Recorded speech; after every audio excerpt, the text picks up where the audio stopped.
আমাৰ সৈতে বজাৰ বিশ্লেষক বিতুপন মজুমদাৰো আছে। তেওঁ এই সমগ্ৰ বিষয়টো কেনেধৰণে বৰ্ণনা কৰিব বিচাৰিব? হয় প্ৰাঞ্জল, মোৰ সৈতে বিতুপন মজুমদাৰ আছে। তেওঁক আমি সুধিব বিচাৰোঁ কেইবাটাও প্ৰশ্ন। তাৰ ভিতৰত অন্যতমটো হৈছে যিটো অৰ্থনৈতিক যিটো প্ৰভাৱ, অৰ্থাৎ যি ধৰণে এতিয়া আজি যোৰাবাটত যিটো পৰিস্থিতি উদ্ভৱ হৈছে, ইয়াতে নিঃসন্দেহে আচলতে অসমতকৈ কিন্তু হয়তো শ্বিলং বা মেঘালয়ত প্ৰভাৱ পেলোৱাৰ সম্ভাৱনা বেছি আছে। বিতুপন মজুমদাৰে এই সন্দৰ্ভত কেনেধৰণে বিশ্লেষণ কৰে তেওঁৰ পৰা আমি জানিব বিচাৰোঁ। বিশ্লেষণ কৰাৰ আগতে কথাটো এটা কথা কওঁ যে সদায় আমাৰ মেঘালয়ৰ পৰা আমাৰ অসমৰ পৰা যোৱা বাহন AS নম্বৰৰ গাড়ীক এটেক কৰা এইবাৰটো বহুত বেছি আগবাঢ়ি গ'ল। এইবাৰ সৰু ল'ৰা ছোৱালীকো এৰা নাই, এইবাৰ মাইকী মানুহকো এৰা নাই।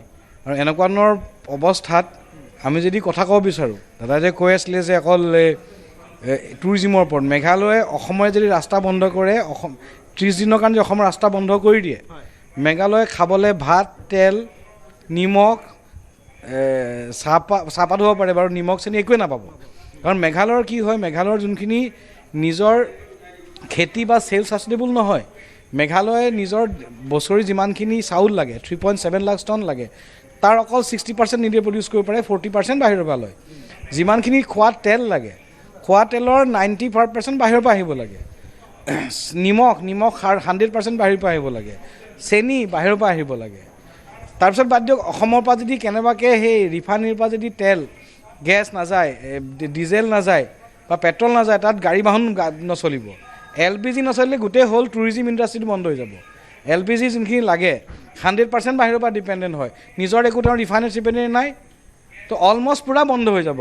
মেঘালয়ৰ টুৰিজিম হওক, ঘৰত খানা বনোৱা এমাহ বন্ধ কৰি দিয়ক, 45 দিন বন্ধ কৰি দিয়ক, কাৰণ গেছৰ যোনটো ষ্টক বহুত দীঘলীয়া কৰিব নোৱাৰে আৰু ইয়াৰ অসমৰ পৰাই যাব, তো গোটেইখিনি বন্ধ হৈ যাবগৈ। ৰিচেণ্টলি নাতুন দেখিছিলে কেইটামান আমাৰ এই হৰমুজত অলপ যিবা প্ৰব্লেম হওঁতে আমাৰ কেনেকুৱা অৱস্থা হৈছে, কেইটামান যদি অসমৰ পৰা বন্ধ হৈ গ'লে কি অৱস্থা হ'ব, তো তেওঁলোকৰ নচলিবই।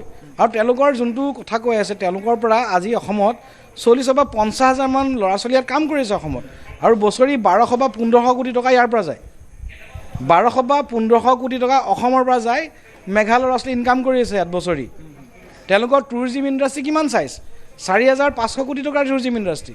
আৰু টুৰিজিম ইণ্ডাষ্ট্ৰি যিমান ডাঙৰ চাইজ হয়, তেওঁলোকৰ ষ্টেটৰ যোনটো টেক্স ৰেভিনিউ হয় 4720 কোটি টকা। মানে কি হয়, টুৰিজিম ইণ্ডাষ্ট্ৰি ইমান ডাঙৰ হয়, টুৰিষ্ট 16 লাখমান টুৰিষ্ট যায় বছৰি। কিন্তু তাৰ যদি সেই টুৰিষ্ট যদি যোৱা বন্ধ কৰে, তেনেকৈ চলিব কেনেকৈ? নিশ্চয় তেওঁলোকৰ ডিমাণ্ডখিনি লোকেলি যিমান থাকে অলপ ধৈৰ্য সহকাৰে ভালকৈ কৰক। কিন্তু সৰু ল'ৰা ছোৱালীক মই কালি ভিডিঅ' দেখি নিজে চক, সৰু ল'ৰা ছোৱালীকলৈকে এটেক কৰিছে, কেনেকৈ কান্দিছে। আপোনাৰ ল'ৰা ছোৱালী হ'লে কেনেকুৱা লাগিব? আপোনাৰ নিজৰ ৱাইফ, নিজৰ মা দেউতা, নিজৰ ল'ৰা ছোৱালী গাড়ীত বহি আছে, প্ৰাইভেট ভেহিকুল, কেনেকুৱা লাগিব? সেইকাৰণে দৰকাৰ তেওঁলোকক বুজাব লাগে যে তেওঁলোক কিমান ডিপেণ্ডেণ্ট। তেওঁলোকে বৰ্ণিহাটত যোনখন কি বুলি কয় এক্সপৰ্ট প্ৰমোশ্যনৰ নিয়মৰ কাৰণে যোনটো বনাইছিলে, তাৰ গোটেই মিনাৰেলছখিনি বাৰু মেঘালয়ৰ পৰা দিলে, কিন্তু ডিষ্ট্ৰিবিউশ্যনৰ মাৰ্কেটিং কোনে চাব? অসমৰ পৰা চাব। অসমে যদি কেনেবাকৈ হাতখন উঠাই দিয়ে, মেঘালয় শেষ।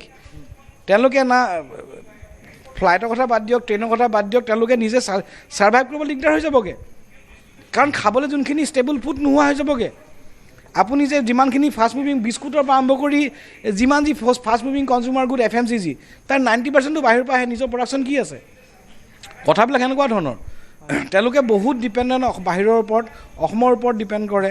তেওঁলোকৰ ইকনমি হয় 76,000 crore ইকনমি, আৰু আমাৰ অসমৰ ইকনমি 8.7, মানে তেওঁলোকতকৈ 10 গুণ বেছি আমি। তথাপিও কেতিয়াও কুৱেশ্যন কৰা নাই। অসমত তেওঁলোকৰ ল'ৰা ছোৱালী ইয়াত কাম কৰি আছে, 1500 কোটি টকা, 2000 কোটি টকা বছৰি কমাই, আমি কুৱেশ্যন কৰা নাই, কেতিয়াও ৰেচিজিম টাইপ কমেণ্ট কৰা। কিন্তু এই যোনটো এক্টটো একদম পিয়'ৰ ৰেচিজিম টাইপ লাগিছে। আৰু আমি সদায় দিল্লীত পঢ়ি থাকোঁতে মই আমাৰ নৰ্থ ইষ্টৰ মানুহখিনিক সদায় নিজৰ বাই ভনী চাই থাকোঁ। তাৰপিছত যদি আমাৰ নিজৰ মাজতে এনেকুৱা যে ৰেচিজ ফিল কৰা যায় যে অসমৰ গাড়ী গ'লে ভাঙি দিব, আগতে হৈছে, আৰু মোৰ লগত কিছুমান পাৰ্চনেল ইভেণ্ট হৈছে, মই সেইবিলাক ক'ব বিচৰা নাই। কিন্তু যোনখিনি মই দেখিছোঁ টিভিত, সেইখিনি দেখি যাৰ লগত হৈছে তেওঁলোকে গম পাব কেনেকুৱা অৱস্থা হৈছে। তো এই ক্ষেত্ৰত সেইকাৰণে কওঁ, একো কংক্ৰিট একশ্যন লোৱা হোৱা নাই। দুজনমান 3জন লিডাৰক তেওঁ যদি এৰেষ্ট কৰি থৈ দিছে, সেইটো বা নহয়, কাৰণ যোনখিনি এটেক কৰিছে তেওঁলোকৰ পিছফালে নাম্বাৰ প্লেট আছিলে নাই বাইকৰ, ওচৰত যোনখিনি পুলিচ আছিলে, সেই পুলিচখিনি ডিউটিত কিহৰ ডিউটি কৰি আছিল তেওঁলোকে? সেই ডিউটি কৰা পুলিচৰ এগেইনষ্টত একশ্যন লোৱা হ'লে নাই? চিফ মিনিষ্টাৰে কি কৰিলে? তেওঁলোকৰ কংগ্ৰেছ চাৰ্মাৰ পৰা কিবা এনেকুৱা ষ্টেটমেণ্ট আহিছে, ST একশ্যন লৈছে নেকি? লোৱা কেলে নাই? বহুতে মই দেখিছোঁ, আপোনালোকৰ ভিডিঅ'ত থৈ দেখাইছোঁ, মানুহে কমপ্লেইন কৰিছে পুলিচে বোলে মানুহখিনিৰ লগত একগোট হৈ আছে। সেইটো মই ক'ব নিবিচাৰোঁ, কিন্তু তথাপিও কি একশ্যন ল'লে? সদায় একো একশ্যন নলয়। 2-3জন লিডাৰ এটেক কৰে ন, যোনখিনি ক্ৰাইম কৰিছে সেইটো এটা হিউমেনিয়াছ ক্ৰাইম, এটেম্প টু মাৰ্ডাৰ বুলিয়ে ক'ব। ইমান ডাঙৰ ডাঙৰ শিলগুটিলৈ মাৰিছে, কেনেবাকৈ যদি পৰিলে গ্লাছটো সোমাই যদি আৰু মেজৰ কিবা এটা হ'লহেঁতেন, তাকো কিবা ফেমিলিৰ মানুহ। সেইটো কাৰণে কৈছোঁ, অকল ইকনমিক নহয়, এই ক্ষেত্ৰত যদি অসমে কেনেবাকৈ বন্ধ কৰি দিয়ে মেঘালয়ৰ অৱস্থা বহুত বেয়া হৈ যাবগৈ। তো মই কথাটো সেইটোৱে ক'ব বিচাৰিছোঁ। নিশ্চয়